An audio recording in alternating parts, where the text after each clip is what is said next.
mål.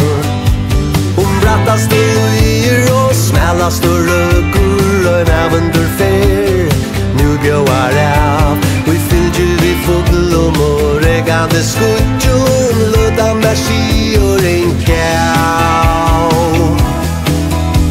Her uppe kjenner jeg fralse, her hår mun djärvor med bed, så vet jeg til dagen og nu saman vi tikkum af fed.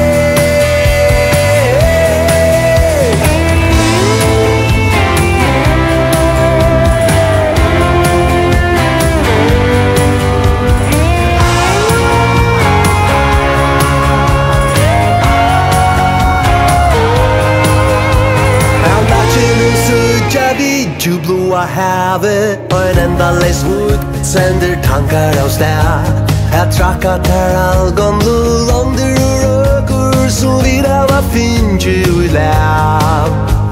Jeg lever og tjekna det og bygd støvun. Vi hadde noen fjær og vi sette mer mal. Vi får og kom og sigrande støv